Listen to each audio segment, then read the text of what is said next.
Assalamualaikum warahmatullahi wabarakatuh. Perkenalkan, saya Ruby Supandi. Pada kesempatan kali ini saya akan menjelaskan materi terkait sekolah ramah anak. Ya. Segala puji bagi Allah atas nikmatnya, atas karunia-Nya, kita masih bisa bersilaturahmi walaupun melalui tatap maya, YouTube ataupun dan sebagainya.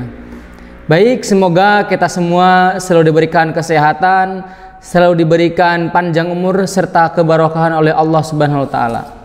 Baik, Bapak Ibu sekalian, bagaimana kabarnya hari ini? Semoga Bapak Ibu selalu diberikan kesehatan dan semangat dalam mengajar. Anak adalah cikal bakal generasi penerus bangsa.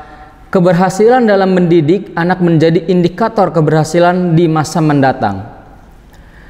Seperti Bapak Ibu ketahui, sebagian besar anak menghabiskan waktu belajarnya di sekolah. Itulah mengapa sekolah seolah-olah menjadi rumah utama bagi anak untuk menimba ilmu setelah rumah. Ya, jadi sekolah itu rumah kedua bagi murid-murid untuk menimba ilmu, ya, untuk mendukung keberhasilan belajar anak di sekolah. Bapak Ibu harus memperhatikan keamanan anak saat belajar. Baik, keamanan yang dimaksud ini, bisa berupa keamanan lingkungan, asupan makanan, pembelajaran dan sebagainya. Misalnya lingkungan belajar anak harus aman dari tindakan bullying, dari tindakan kekerasan. Agar tujuan belajar bisa tercapai, pemerintahan mengeluarkan kebijakan tentang adanya sekolah ramah anak atau disingkat dengan SRA. Ingin tahu lebih lanjut, simak penjelasan berikutnya, ya. Sekarang pengertian, apa sih pengertian sekolah ramah anak? Mungkin banyak ya pengertian sekolah ramah anak. Yang penting ramah lah gitu ya, bisa dikatakan ramah gitu.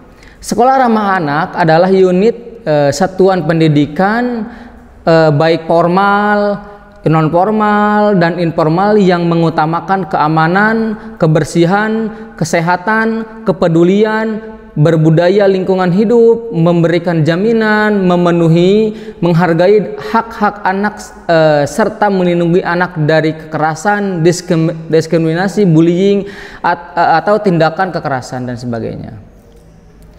Unit satuan pendidikan dalam hal ini adalah pemerintahan melalui Kementerian Pemberdayaan Perempuan dan Perlindungan Anak Republik Indonesia atau Kemen PPPA sebagai upaya untuk memberikan perlindungan hak-hak anak di sekolah. Jadi itu ya definisi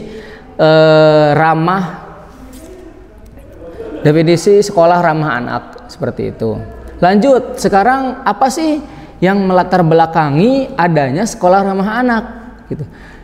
Pendidikan anak tidak hanya menjadi tanggung jawab orang tua, melainkan juga negara. Sukses tidaknya anak di sekolah dipengaruhi oleh berbagai faktor. Nah, ya, salah satunya faktor lingkungan sekolah. Jadi sangat mempengaruhi sekali ya kesuksesan seorang siswa itu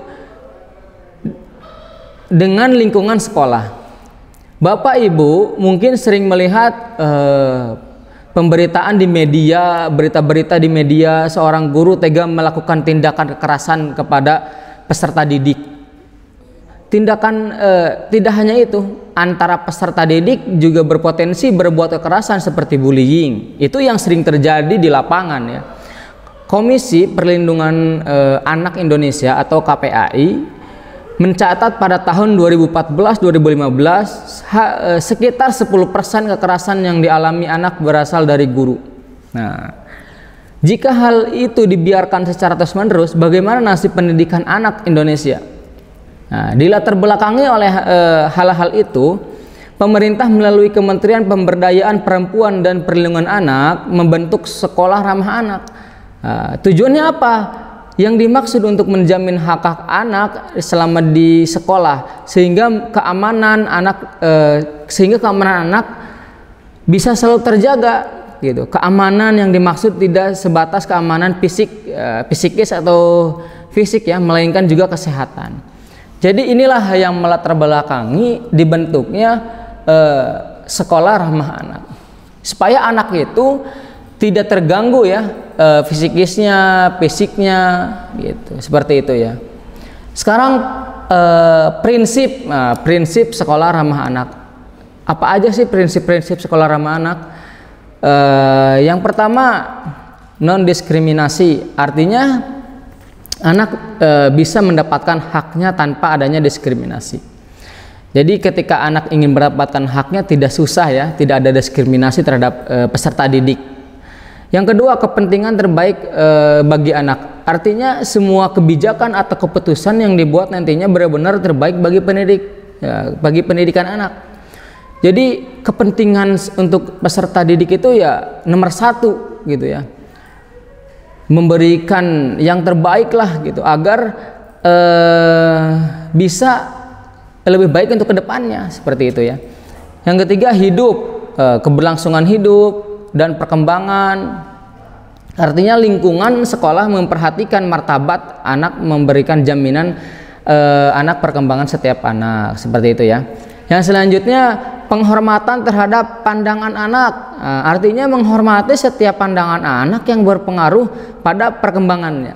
Jadi menghormati setiap pandangan siswa peserta didik ya, agar bisa berkembang lebih baik gitu. Jadi tidak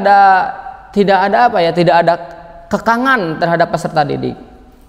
Yang selanjutnya, pengelolaan yang baik, artinya adanya jaminan akan keterbukaan, akuntabilitas, partisipasi dan supermasi hukum di sekolah, seperti itu ya. Itu prinsip-prinsip sekolah ramah anak.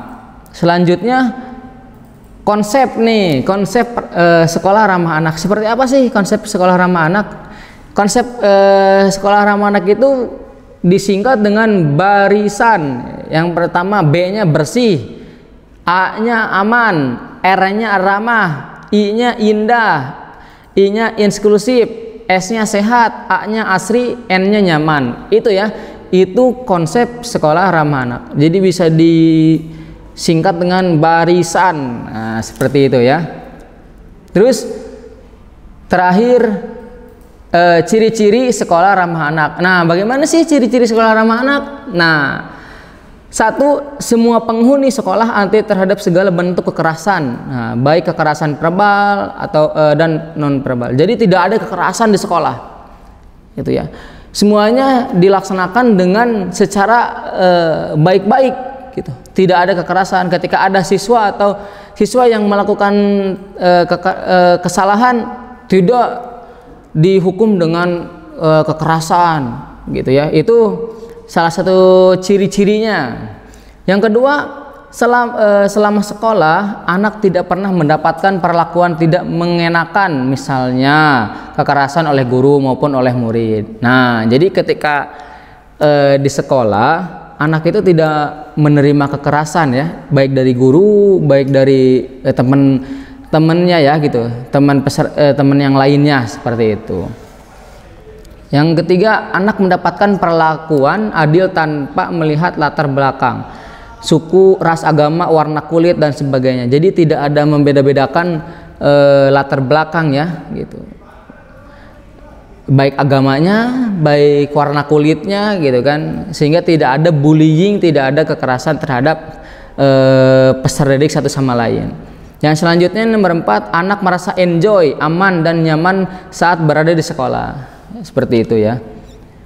Terus guru tidak pernah mempermalukan peserta didik. Nah, itu ya. Jadi si guru itu tidak pernah mempermalukan ketika misalkan di dalam ruangan kelas ketika sedang KBM, ketika siswa misalkan melakukan kesalahan, guru itu tidak memperlakukan di depan banyak orang, tapi membenarkan. Ketika ada siswa yang salah, itu harusnya dibenarkan ya, bukan dipermalukan atau bukan disalahkan, seperti itu ya. Itu tidak benar.